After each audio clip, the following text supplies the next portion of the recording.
Good evening, everybody. This is Brian Powers, and we are live here at NJRR North Studios. And we are here. Of course, I'm a little messed up because I'm not here with my partner, Diane Moxley. You notice I'm all by myself. But that's okay. Diane is going to be checking in soon. Hopefully, she may be having some technical issues. We didn't want to make you wait too long before we started off the show. So we are here to get ready. We're going to talk about one of my favorite topics, a topic we've talked about many times: cannabis, weed-related issues. The marijuana mommy is going to be popping in, Jessie Gill. She's first time here on New Jersey Revolution Radio Live. And then, of course, we'll have an old friend, New Jersey Weed Man, and hopefully Nick Muscovich will be here, a guy that wrote an article in the Home News Tribune on the front page. And you notice that's me. Here's what I had to say when Nick was here and he was visiting in my studio during the week. Able to walk around outside, thanks to my comrades, Michelle Burns, who's in a wheelchair in freezing weather, and Ed Grimes and Sativa Cross, who walked around that very same police station, smoking weed openly and yelling about it.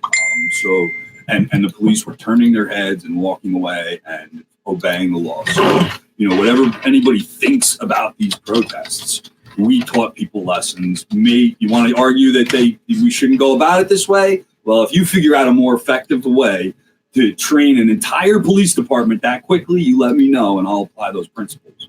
But I've never seen results like that quickly.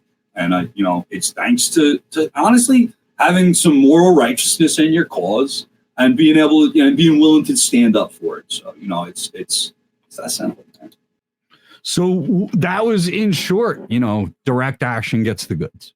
It's basically what I was saying. I mean, we here at New Jersey Revolution Radio and our comrades around the state, we do a lot of things, to support activist work where people put themselves, out there and put themselves in jeopardy all the time. I was put in a position here of being in jeopardy, not willingly, and it kind of was laid upon me, but I had a chance to make some points about a lot of issues that we care about, including, police use of force, how we treat patients in regards to cannabis laws and all that kind of stuff. And I have been making the most of it. And I was really fortunate to be in the paper and talk about, there's Nick. Okay, so he'll be here. And talk about this very, very important issue.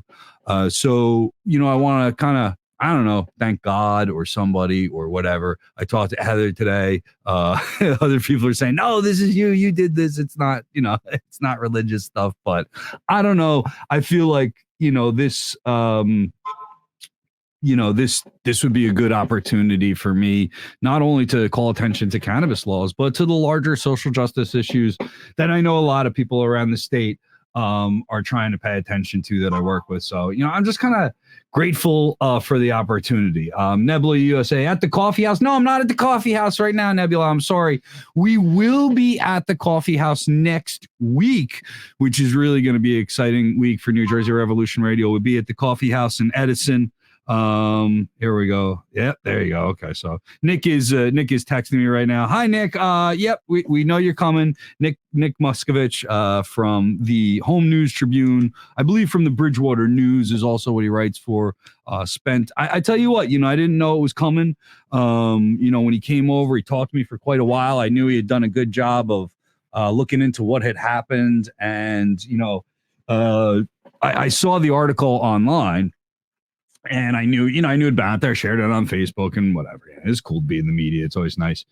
And then I just kind of went about my day. I mean, whatever. I have 5 kids. So, I was busy and had work to do and all kinds of stuff. So it wasn't until about, like 8 or 8:30 at night, a buddy of mine calls me, a comrade calls me and goes, hey, are you okay? Like, what happened? And I go, I guess you saw the paper. It was in there. And he goes, yeah, man, you're on the front page. And I was like, wait, what?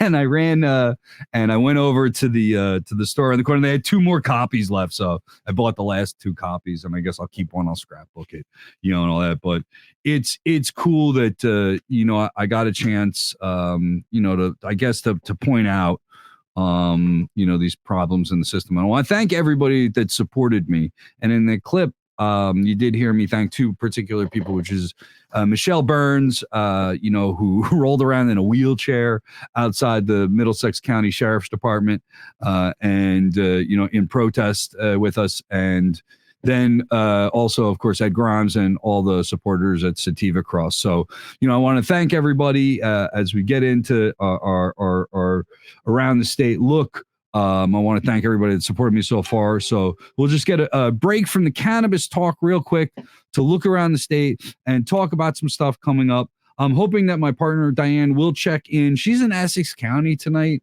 And I know there's been a lot of work going on in Essex County. One of the things that we've been working on, and you may notice if you tune into New Jersey Revolution Radio Live regularly, is Poetry 360 Poetry Night with Justice up in Newark. And they're going to do something special in March, on March 21st at the Newark Public Library between 2 and 5 p.m. They're going to put on a special show. It's a little different. We've been going to La Rouge Lounge, but they're going to switch gears on us a little bit and do something geared towards wellness. And I'm not really sure yet what's going on, but I did want to bring it up because I want to make sure that everybody out there gets a chance to mark their calendar for March 21st in Newark, a very special 360 Poetry with New Jersey Revolution Radio sponsoring, of course, and there are sponsorship opportunities available. So there's some tables out there and some organizing work to be done. So you can get in touch by contacting us or contacting 360 Poetry Night, through Facebook pages or through email and the websites and all that. So, come on in and, we look forward to seeing you there. I'm waiting for my partner. If you notice me rambling on a little bit about some stuff that's for later, it's because my partner's a little bit late here. So I will wait just a minute and I'll try to cover some stuff that's going on the website real quick. As we look around the state here at New Jersey Revolution Radio, there are some events. So we'll start talking about the events coming up pretty soon. And in line with the show tonight, and something that maybe we will talk about with Jessie when she pops in, is the Women, Weed, and Wellness for North Jersey. And just before I got into the studio, I got a message from somebody, and a little birdie is starting to talk to me about other places in the state of New Jersey and maybe on the periphery and the edges of New Jersey, where we're going to do more women, weed, and wellness events. The last one is up on our website and on our Facebook page. And this is a really, I got nothing but positive feedback from it. I myself really enjoyed it. I stayed quiet and, did not participate in the event, obviously, because we want to give women a safe space. And there were very few men there, but I think the women really appreciated an environment where they could talk openly and look at some CBD products, get a neck massage. I know that we've already got a masseuse for the North Jersey one, so that's cool. And I see Nick. Hi, Nick. Can you hear me there in studio? All right. So our audio is working. So Nick is in studio. One of my guests have shown up. So I appreciate it. Nick can hang out and get himself situated for our main panel coming up in a little bit here on New Jersey Revolution Radio. But we're going around the state talking about some events. And again, the Women, Weed, and Wellness, this is another event that's looking for sponsors. And you don't have to necessarily be a cannabis company or a cannabis-based organization to get involved. Although we did have great CBD vendors there from a number of different CBD companies, including wine, including chocolates, and including just the raw CBD products that you can get, tinctures and stuff like that. So, you don't have to be into the cannabis business, though. We had a masseuse there. We had people there talking about wellness and other health products. So please, come on out. And if you'd like to become a sponsor, you can always email us info@njrevolutionradio.com. And then we will get to you on that. Another event coming up is the UNAC conference, UNAC National Conference. That's going to be at the People's Forum. That's happening at 320 West 37th Street in New York. Our comrade, it looks like our comrade, of course, Margaret, Kimberly, and Diane will be there. Diane has really been the driving force behind this. And we are looking for more people to join people at the UNEC conference. Nebula USA, what's your opinion on Phil Murphy banning all the flavored vape products? As someone who's been openly pro THC, how do you feel this is an attack on the civil liberty of New Jersey adults? This is an interesting question. And I know actually our show sponsor right now, it'd be very hypocritical of me to come out really hard when we have a show sponsor, Noble Smoke Shop tonight that sells some of these vaping products. I haven't read too much into this, and I'll tell you, maybe it's my own kind of personal bourgeois qualities that it's not something that affects me because I don't use nicotine products. And I will be honest with you and tell you, I don't like advocating for nicotine products too much. And so, can I chicken out on this? I sound like I'm chickening out. I'll be honest with you, Nebula. So it's a tough question for me to say. I do understand that, there are negative effects to smoking, and then maybe even getting off smoking if you're using some of these products may help you kind of make a bad habit a little less bad. And for that, and I've seen other things, as an addict myself and having dealt in replacement therapy, it's called, just kind of, substituting maybe one substance for another. It's an effective way to get yourself clean. I think nicotine addiction is something you really should focus on, curbing completely. I will tell you that, I don't judge people for smoking or whatever, but I get a little bit preachy because of my own personal experience with nicotine. I guess I've quit for maybe about 8 or 10 years, somewhere around that neighborhood, where I used to smoke about a pack a day in Newports. And, it was the physical addiction was hurting me. My lungs were bothering me a lot. But what really got me to quit and what really got me to stop smoking cigarettes was the psychological effects. I was depressed about it. I smelled bad all the time. My wife didn't want to kiss me when I came home. I had to take a shower. My clothes stunk. I felt rejected. I felt like I was kind of like not fitting in. And I honestly was like, it brought on elements of depression in me. And I don't know how much of that was chemical addiction to the nicotine and how much of it was psychological, and also, the addict cycle of shame and guilt and stuff like that plays into it. So nicotine addiction, just like any other addiction, it has the same patterns, and, chemical dependency on it is something that needs to be addressed. I think, more on a personal level than on a policy level. And there's also the element that I got 5 kids, and, the truth is, I really don't want them messing around with nicotine. I really don't. I wouldn't, my older children, I have a 20-year-old son and I have some children growing up. Would I be, really pissed if my grown-up children made the adult choice of smoking some cannabis or having a drink for that matter? No, I don't care. But I would really be upset if I found out they were smoking cigarettes. I don't know. Maybe that's just me. Like I said, this is just kind of speaking from personal experience, So we are getting there. Here's Diane. Diana's messaging me now that she's on her way into the studio to check in from Essex County. Before we get to our main panel, I wanted to check in from my partner. I do apologize. I did, if you notice, the regular show order got a little out of whack. And if I'm stammering a little bit, I hope I'm covering well. Nick, am I covering well? Can you tell that I'm stammering through this? You can nod at me from outside the studio. Okay, good. Thanks. Even if he's lying, I don't care. I needed the reassurance, and Nick just gave it to me. I appreciate it. So we'll sell a little bit more of New Jersey Revolution Radio while I've got you here. Oh, I see Diane popping in. And that's Jesse. Jesse's here in studio. So now our panel is forming up. So once we get to our panel, I know we're going to have everybody here. But I will thank, we'll do our sponsors table work a little early today. I want to thank Noble's Smoke Shop that sponsored. This is their final week of sponsorship on New Jersey Revolution Radio. Noble Smoke Shop in Point Pleasant Beach, New Jersey. 604 Arnold Avenue has a wide selection of cigars. They have glass pipes. I got an awesome double-barreled bong.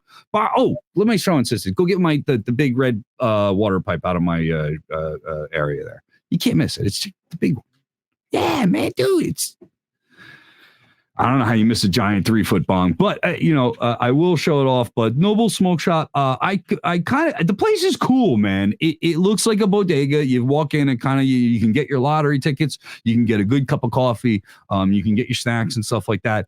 But if you take a look around the place, they've got some really beautiful glassware. They've got some really beautiful displays set up of water pipes. They've got a huge selection of rolling papers and like you name it. So it's a head shop.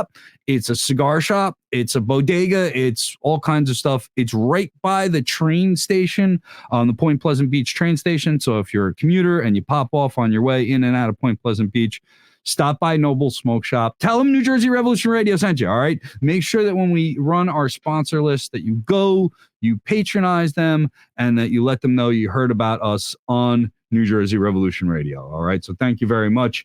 I am going to start to introduce the panel a little bit early if I don't see my partner here in a minute, and I don't see her yet. I know she's trying to get in. I see some messages coming on that she's trying to get in. Let's see here what the latest is.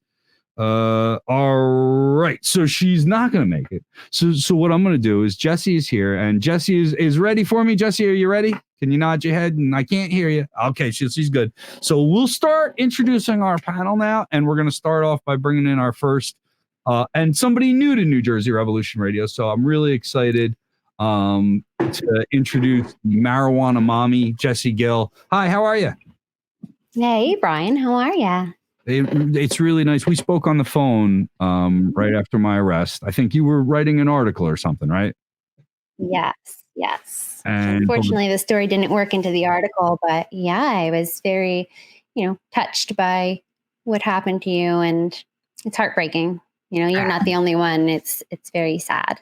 It's that. Thank you for having me on today. No problem. And I remember it was a really great conversation. We did chat for a bit, and now we get to introduce you to my audience. So thanks for coming on. So tell me about the Marijuana Mommy. Let's hear about your work and what you've been doing with the cannabis community for a while. Yeah. So Marijuana Mommy is my website. It's marijuanamommy.com. And that's my platform where I teach patients how and why to use cannabis. And I'm a cannabis nurse. So I'm a registered nurse that has a special focus on medical marijuana. And I wasn't always, such a huge advocate. I came to cannabis very reluctantly. I was injured. I'm a former hospice nurse, and I was injured at work in 2014, suffered a spinal injury. And, I started that traditional healthcare system dance that so many people do. And as a nurse, I really believed that I was going to get better. I believed that, it's just a matter of time before I found that one doctor or that specific medicine or that surgery that's going to fix me. And I ended up having a multi-level spinal fusion in my cervical region, and that actually left me worse. And I suffered a lot of nerve damage in my throat and in my mouth and my back of my head. And I lost the ability to drive. And the doctors were like, sorry, that's it. There's nothing else we could do. And, it was depressing. It was devastating. I'd lost my career. I'd lost everything. And I was taking so many medications, I was opiates and Valium around the clock to control muscle spasms and pain. And then so many other medications. And, it was about almost a year like that. And a friend was like, you should try cannabis. And I was like, that's ridiculous. And, I've tried marijuana. Like if morphine can't help me, then cannabis isn't going to help me. That's silly. And my mom was like, why wouldn't you look into this? My mom's also a nurse. And she's like, you've tried everything, you've tried everything else out there. And I was, I tried every complementary treatment. I was a holistic nurse. Like the acupuncture, I went for, everything, tried every supplement. And, and it was the stigma. The stigma was a huge part, and I was like, well, I'll look into it. And I started researching, and I was shocked because I found that there was actually valid research out there that, supported the benefits. And especially for muscle spasms and pain, we have a pharmaceutical. We don't have it in the United States, but there's a pharmaceutical called Sativex, which is a 1-to-1 THC CBD plant-derived product. And, we have a lot of research about that. So yeah. I ended up trying it, and it changed my life. That very same day that I tried it, I was able to stop both the opiates and the Valium, and just switch over just to cannabis, and then later come off of all the other medications. So I always tell people I'm not better. I still have a lot of limitations, and I still have pain, but finally I have this medication that can help me manage the pain. And the pharmaceuticals just kind of numbed it and numbed the experience of it. Whereas cannabis helps me engage more with life. And best of all, it doesn't have all of those horrific negative side effects, because those were just devastating and life altering. So it's been a crazy experience. I was already a writer, and, started marijuanamommy.com. And, I knew if I was so resistant, then there were other people out there, and, started studying it, started researching the plant. And, it's just been an amazing journey. How have you so how is this is this your job now? Have you transitioned into a full-time cannabis advocate and nurse and specialist, or do you still have to work I don't want to say a day job or anything, because clearly you spend a lot of time working on this, but have you transitioned from patient into full-time cannabis marijuana mommy? That's you now, huh? Yes. So I transitioned from disability back into full-time as my own business, because I was a hospice nurse and working full-time, but after my injury, I was never able to go back to my career. So I really needed to find something that I could do from home. And that's when I started writing and blogging. And I was fortunate because I'd always had, it was always a skill of mine and a passion, writing. So it's just what I fell back on. And, I started getting published in places like Good Housekeeping and Cosmopolitan. And then that's when cannabis came into my life. So then I discovered cannabis. So I was already writing, and I'd already developed this platform, and just it transitioned over to cannabis. So now I am full-time. I do a few different things. I have, Marijuana Mommy, which we monetize in a few different ways. And then I have a online pipe shop called prettypipeshop.com that, is a good income producer. And then I do a lot of consulting with patients, mostly high acuity patients.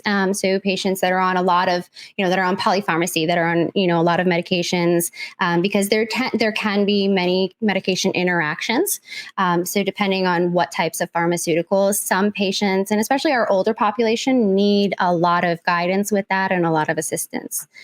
So yeah, I do a lot of consulting, and then, I teach also. I teach various classes and workshops, and I have an online course, my new online course that's for beginner patients. Oh, we're going to talk about that. I'm going to ask you a question when we come back to you in just a minute. Well, so we're going to start up the panel. I'm going to introduce now. I'm just going to introduce Nick Muscovich real quick. Nick, how are you, man? I think Nick is muted right now. I can't hear you. Let me see here. I don't have you muted. I think you're muted on your end, brother. Hello, Nick. Can't hear Nick. And once again, I have to fill the air with noise that I wasn't prepared to fill with. I can't hear you. No, I see you talking. And we all see Nick. Let's see. All right. So Nick, while Nick tries to figure out why his mic isn't, sometimes it pays dividends to log out and log back in. I don't know, sometimes. Or check your audio settings. There's a little button on the bottom that says the little gear wheel that you can check to see if your audio settings are properly. And I'll talk while Nick does that. He's going to do something. While Nick does that very quickly, I'll show you the article. All right. So the headline reads, "I have a card, man." And if people have talked to me, they know that I do speak a bit like a hippie sometimes. And so that when I saw it and I see my picture there, and I said, oh God, they really got me on this one. They really knocked it. And then the under headline, "Communist card carrying medical marijuana user arrested after lighting up." And for many of you have heard the term card carrying communist. Nick did a great job of playing that up a little bit. I noticed it. Nick, let's hear. I hear something over there, Nick. Yes, I did a mic test. It looks like it might be working now. Can you are working. Welcome to New Jersey Revolution Radio Live, man. Thanks for joining us. How are you? Yeah, I'm doing well. I'm just trying to adjust the audio because I don't know if you can hear that cackling. There's a little crackling, but you're all right, man. We can make you out. Okay, it just might be picking up the audio from you. Yeah, I'm doing well. It looks like there's a little glitch at the beginning. It said my mic was working, but you weren't picking it up.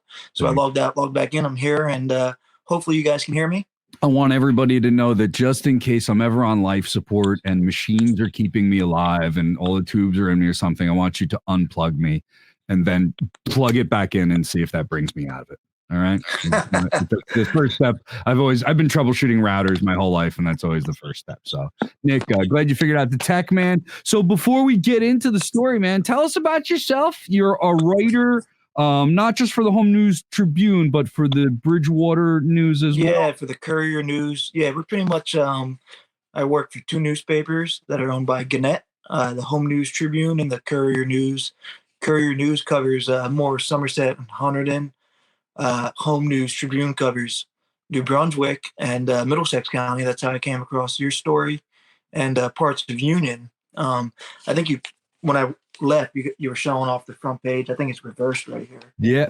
No, you're good, man. Look at that. Our live stream doesn't do the mirror image. There you go. Yeah. Okay, that's great. So that was we got you on the front page there. That was pretty cool. I know we came in a couple weeks, maybe even a couple months after the whole incident happened, but given the facts of your case, it's still a pretty prescient matter, and I think an important one to report on. Something that shouldn't be ignored.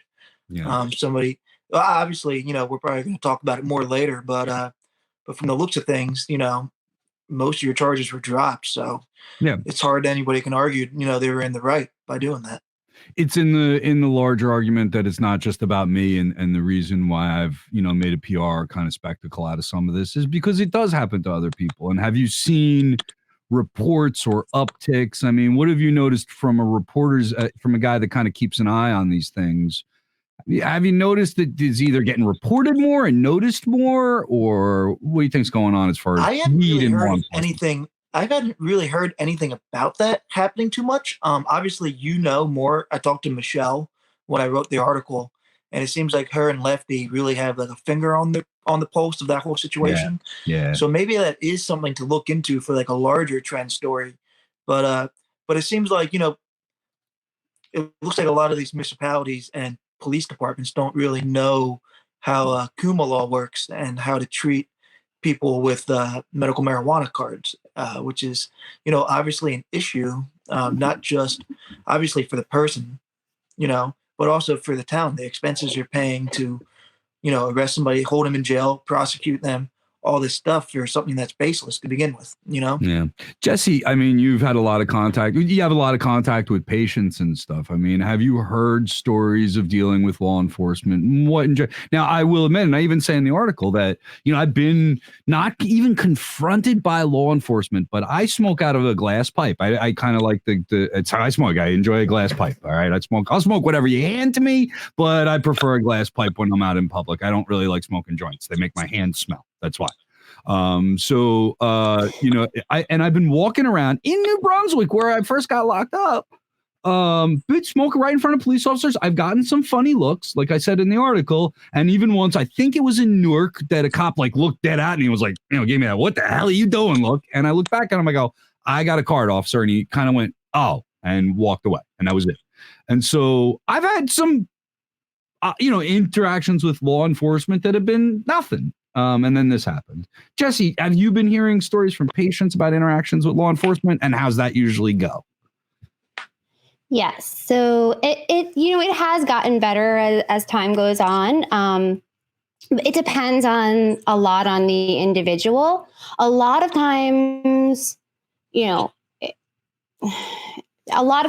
people, are able to stay calm and explain, and the officers just, doesn't have any preconceived notions about the person, then, they know. The problem is it's an affirmative defense, right? Is that the proper term I'm using? I think that's it. Affirmative defense. So they can arrest you, but you have to go defend yourself. And they have the right to arrest you if they deem it. And another challenge is the police officers have not been educated. So there's been one memo, and the article that I interviewed you for was my article with New Jersey Cannabis Insider, and that was I don't know if you were able. I don't know if you have access to it, but I reached out to the Attorney General's office, and I did years ago as well, and asked about that. Like, there's been one memo that's been given to the police officers by the Attorney General that explained a little bit about Kuma law, and there are problems with it because that memo, it's no longer accurate. Like it gives these ridiculous instructions to police officers. Like, it tells officers that patients can only be registered with one dispensary, and that officers should check packaging and make sure they don't have packaging from more than one dispensary, which is ridiculous. We can go to as many dispensaries as we want in a day. Like they just change it right there.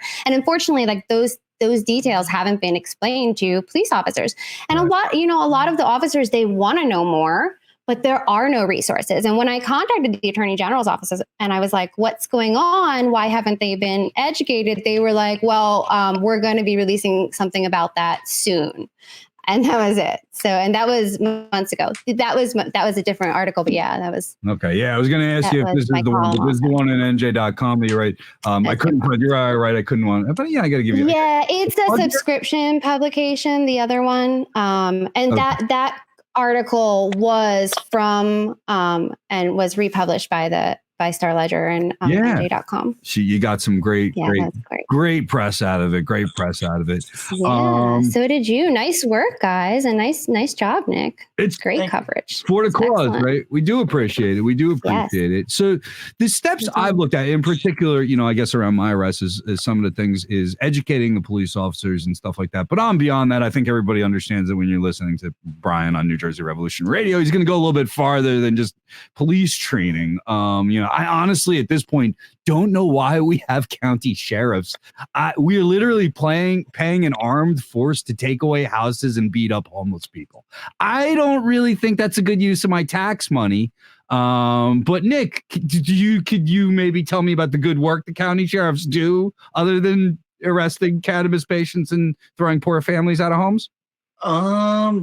In Somerset County, they watch the jail. I'm not sure about in Middlesex County. I actually was tipped off about your case from a Middlesex County sheriff officer. I didn't know you were going to say that out loud. You had mentioned that to me, so I had kept that under wraps. But that's I can say good that. To know. I'm not going to give anybody's names, but I mean, obviously, I get a lot of tips from sheriff's departments in all the counties I cover, and I don't really know, why they're such a political bunch, but they are. They give me a lot of information, and obviously, that whole incident with you, that was the Middlesex County Sheriff's Department. That wasn't New Brunswick Police Department. So no.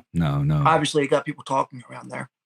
Yeah, I'm glad. Now they are a political group, and I had actually had an experience with Middlesex County Sheriff's Department. The guy that was running for Middlesex County, the Republican. I don't want to say his name, rather not, to be honest with you, because he's a Nazi essentially, and his backing looked to be a narrative from a group that we talk about with our comrades over at Antifa organization, One People's Project.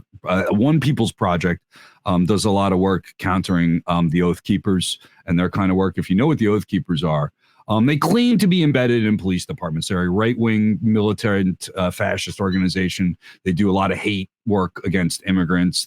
Their members or affiliated members have been arrested for kidnapping immigrants at the border, and they claim to be embedded in the police departments a lot. And what we generally think is they're a bunch of shitheads who try to rally, police up with this right-wing rhetoric. But this dude was running for sheriff, and it concerned me because he had a rally actually pretty close to my house with an anti-immigrant theme. Do you think that, is it a guy like that, clearly would try to be getting police actually on his side, and that's a known recruiting method? Have you heard of right-wing activity within police departments of that nature? I mean, are they working, or is it more just kind of bad culture? I haven't really heard of much, but obviously you have your factions, wherever you go. There's this great article in Mother Jones by this guy named Shane Bauer. I think that's his name. And it was actually about a group you're talking about. It was like a militia group, and they kind of claimed he went embedded with them and went undercover and didn't tell them he was a reporter and went like embedded with them at the border of the United States and Mexico. And they were doing all kinds of awful stuff, like they would find water jugs left by coyotes to help immigrants pass through the desert, and they would slash them open. So then when they found them, they would have no water. So people would get dehydrated and possibly die out there in the desert. But he was reporting the same thing. These people claimed to have ties to different police organizations and military branches. But I think he summed it up. He couldn't really prove any of it. So a lot of these guys were just, blowing hot air and kind of talking up their background. In the case you're talking about, that guy running for county sheriff, there are, as any political branch, there's going to be lefts and rights there, and it seems like our current state of politics right now, everybody's kind of polarized in the extremes right now, for lack of a better word. So maybe that's why you're seeing it more often these days. But that's Middlesex County, right? Obviously. Yeah, I was shocked. Yeah. I'll be honest with you, man. I've lived in Woodbridge, which is a right-wing Democrat town. I know what's up, but I've always said that they pick up the trash on time. So what the hell do I care? I was really disturbed seeing that dude have a rally in my town. I was really bothered by it, and I called township officials. And while I think we sit here and talk about our cannabis issue as moving forward and something that's positive, the general tone of our politics under Trump, of course, has been just atrociously horrible. And that I think when you look at Trump, I'm one of those guys that tells you Trump's the symptom of a disease, and so the racism and this kind of hyper masculinity, and I saw it in the dude that arrested me, and he was clearly arrested me because he was born with a very small penis, and that's the only reason I got arrested that day. This guy was angry about something that had nothing to do with me, because I'm just a dude on the street smoking a bowl. How does that bother you? Unless you have internal anger issues. And I think that when you have a culture of a police department that's already hyper masculine and militarized and all that, it's dangerous. It's really, really dangerous. Yeah. People get killed by police, and they get killed because police don't know how to handle a situation, with respect to what people they're handling it with. That was my case. Yeah. In that same, I might just want to add, it's important to remember. I think you do that with everything. Yeah. So Jesse, I mean, sorry about that. I think we see that with everything, though. Like anybody in a, I think either I have a delay or you guys have a delay. Go ahead, Jesse. You got the chair. Go ahead. Sorry. I think, with everything, you're going to see people in power, that we have people that abuse their power. I mean, you see it with teachers, you see it with cashiers, you see it with everything there. Yeah. We're going to, we are sadly, it's really, really sad, fact that we see kind of woven into everything. We see it in healthcare, see a lot of bullying, It's not, and I understand with police officers, it comes to like life or death, and healthcare too. That doesn't get a lot of attention, but there's a lot of systemic, power issues. Yeah. Where do you start addressing, I guess, bringing it back home to this issue and cannabis, when we talk about changing culture and the authoritarian nature of police forces, like where do you start? At least I know we can't abolish the police tomorrow, like I would like to, but what can we do realistically? I wouldn't. No, I like the police. I'm not. Well, I guess we could go off it, but let's. I think we always ground thing that needs to change. What do you change tomorrow? What are the steps that we think police should be taking, at least short of quitting their jobs, which is what I think they should do, by the way. They should all have to take yoga. Everybody should have to meditate. It is a culture thing. And, we have to keep in mind also that a lot of our officers that we have received their training decades and decades and decades ago. And the culture was even worse, and the things that they were systematically, that was ingrained into them was even worse. And, it's a gradual awakening. I think, we need discussion. I think education is really, really important. And, we need to get people in power who are more enlightened, even within our the ranks of the police department. And, and I think it's going to happen. It's gradual. You start seeing it happening. We need,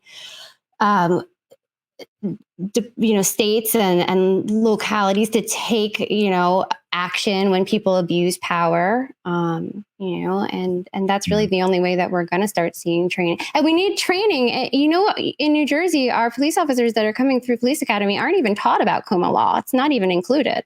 Right. So things like that, we need to be teaching our officers. Captain. What was that? I don't think they don't get tested on the Kuma law until like the captain's exam. You could be there for 10, 20 years and never even have to learn Kuma. Mm-hmm. Yeah, never. Most officers have never even seen it or heard of it. And even if they had, it's inaccurate now. So it is. It's a terrible law. That's a good place. Not the law, the thing for the officers. Right. And even there's a specific directive that police officers have to. Yeah, I think we do have a little bit of a time delay, and I apologize for that. But the Kuma law itself is outdated. I mean, it doesn't address wax, it doesn't address concentrates and carrying things. So there's a million holes in the current law. But we are going to be voting on a new law, and I have gone back and forth like a lunatic on this because I want weed to be legal. I want to be able to grow weed in my backyard, and I want everybody to be able to do it because it doesn't make any sense. I can grow tomatoes and I should be able to grow some weed. But we're going to vote on a law next year that I've heard a lot of good and bad things. I think, I'm more on the yes side, but I've also heard a lot of pot smokers, particularly pot smokers in the social justice community that work in mass incarceration that don't like what happened. I do agree. It got rammed through quickly. I do not think there was enough consideration given to the impact it would have on our communities that have been affected so greatly negatively by our current drug policies. And I think it's very true. And I agree with New Jersey Weed Man that these are white corporate owned people coming in and taking over what could be and what should be a great economic stimulus for our blighted communities. And I just came back from Maine. And Maine has a flourishing medical program. It's grown in Maine. There's home businesses, there's local farmers, there's selection. I got some GMO garlic cookies out the ground for $30 an eighth. That was fantastic. Wow. Here I'm paying $60 an eighth, and I'll admit it's most of the time okay from the dispensary near me, and I won't say the name of them. But I'll say this. I've seen dispensary weed that is absolute crap in this state. Up there, they've got selection, and it's all about allowing the market to grow locally and with some interstate commerce. And hopefully we get it legalized federally eventually. I think that's developing. But what we're doing here in New Jersey, because Phil Murphy comes from Goldman Sachs, and okay, he's progressive, and I'll like Phil Murphy when he does good things, but I'm sorry. His mindset is corporate, it's racist, and he needs to pay more attention to these things when he does this stuff. He rammed this through too quickly, and we're not paying attention to the social justice side. That being said, in November, Nick Muscovich, you're going to go in and pull a lever, and you're probably going to vote yes, I hope. I think I'm going to vote yes, too. But what do you think of this upcoming ballot measure, and what's going to be the net effect of legalization in New Jersey? Is it going to happen, and what do you think is going to happen? Yeah, I'm not, I think the ballot measure is probably better than what was going on in the legislature. It seemed like there was a lot of backlash going on there. Yeah. There was a lot of delays and disagreement. Well, it's all right. Don't expect them to do anything, man. Yeah, that's New Jersey. Everybody kind of wants their own piece. And, the same thing was going on both sides. And I've heard the same thing from the Black Caucus, the African-American lawmakers saying that, they're not taking into account past criminal records enough. There should be options to expunge. And I'm not sure, I don't think it does. Does the ballot question include expungement for people with past marijuana convictions, or is that just something that's going to be built on? No. Okay, so then, yeah, that's kind of an issue then. But I mean, at the same time, it's almost like a Faucian bargain. Would you rather people to still get arrested and, charged and go to court and possible jail time for marijuana convictions in the future? Or would you rather, try to nip this thing in the bud while you got it and, pass this and then work out the kinks later on? Yeah. That's more the position I'm leaning to. Jesse, you're a yes vote, I imagine, right? You're going to be voting yes in November for the legalization of cannabis. Absolutely, yeah. But I mean, Yep, absolutely. I mean, baby steps. Yeah. Yeah, I think baby steps, it's the legislator. It wasn't just Murphy. The reason, like, he's not the only reason that we haven't had, that the bill pass. It's everybody. So, and you're right. It is, totally dominated by powerful corporations. It's out of state corporations that are coming in. It's millions of dollars to apply for a dispensary and a license in New Jersey. It's bonkers. I mean, it's completely cost prohibitive, but so is the program itself, and I think we need something.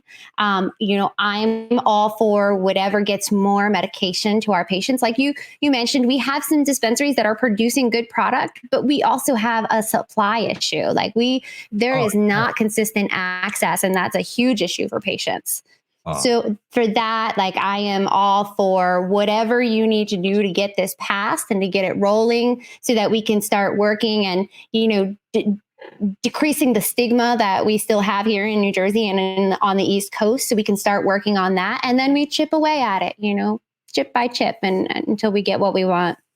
I think the key for me and why I'm mostly going to vote yes, even though I acknowledge these really large gaps in the system, is that there's going to be, I guess, a 5-person commission that's formed. Or so I think, is it 5 people? Jesse nodded your head yes there. Yeah. And so the pressure will be, I think so. Yeah, the pressure will be on people like me to terrify those 5 people into doing things that aren't really screwed up. And that's going to be tough. But I can see this. My fear is seeing 5 old white men making poor decisions, and because that seems to be how the majority of our country is run nowadays. We're running out of a little bit of time. So as the theme music creeps up on us, I want to make sure that we all talk and plug. And if we have events or things that we're doing for money or good of mankind, let us know. Nick Muscovich, Muscavich or Muscovich? Muscavich, Brian. Muscavich. It's North Jersey. We all think I'm Polish, by the way, but we all think we're Italian in North Jersey. Yeah. No, Lithuanian. My last name's Lithuanian, so it's not Lithuanian. But I say I'm Polish. But everybody from where I come from thinks we're Italian. We all talk that way. It doesn't matter. But Nick Muscavich, what's going on with you? Where can we find you? What should we be reading in the near future? Yeah, I don't know if I told you about this. I think Ed Fortune, NJ Weedman was supposed to be on here tonight. Yeah, maybe something happened, but he had comedy night and he was a big maybe, but that's okay. Yeah, he's here. That's all right. He's been on before. It's not like he'll be he's no stranger. But I don't know if I mentioned this to you. I was in a documentary about. We did talk about it because you were working on that case too, actually. Yeah, right when your radio station started. Mm-hmm. But he was locked up underneath the Bail Reform Act for a couple of different charges and was actually found innocent after spending 447 days in jail, waiting trial. And I wrote this long form article that was on this website called Shadowproof. I freelanced it. But anyway, this filmmaker read it and was inspired and kind of, pieced it together from that article and a few other news clips about NJ Weedman and made a documentary. And that documentary is now on High Times television, so High Times magazine. I'm in a documentary with NJ Weedman about bail reform and marijuana and New Jersey. And anybody who's interested in that can, find it on High Times website or just Googling NJ Weedman and High Times TV. All right. Thanks a lot. Human wants drug testing for all government workers, including politicians.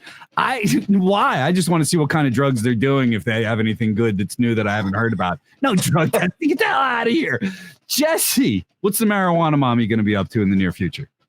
Let's see. I have my course at cannabiseducationgroup.com, and it's a beginner's guide to cannabis medicine. Your audience probably does not need it, but it's all of the basics. But if they know someone who's starting to become interested in becoming a patient and wants some direct guidance from a healthcare professional, it comes with a month of educational email support from a cannabis nurse.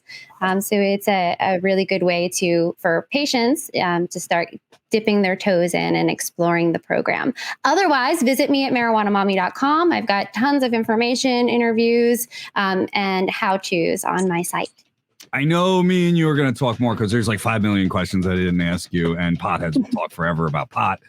So thanks for coming on tonight, taking a little bit of time. Nick, thanks for your coverage. You did great work on that story. We're always nervous when we deal with the media and you're a communist, but you were honest and you were truthful, and you did a great job, I think, for the cause. And we're going to continue on. If you're at home, visit our sponsors again, Noble Smoke Shop in Point Pleasant Beach. Next week, Wednesday night, come by about 7 o'clock to the Coffee House in Edison, New Jersey on Amboy Avenue. We start talking to the audience a little bit, and you actually kind of help me organize the show. So I'll throw some ideas out there, and that's why I love these Coffee House shows. We do them once a month. They've got a fantastic cup of coffee. I usually bring my own butter to put into it. And there is an area that's 50 feet away from the door. So if you can legally consume things, feel free. Just follow the law and obey the law while you're there. Until then, I want to thank once again the Marijuana Mommy, Jesse Gill and Nick Miscavige from the Home News Tribune. Until then, this is my partner, of course, Diane Moxley, would tell you that she's going to see you in the streets. That's where she is right now. And I just want to remind you that the police can quit their jobs. Have a great night, everybody. Thanks, Brian. All right, guys, thanks, Brian.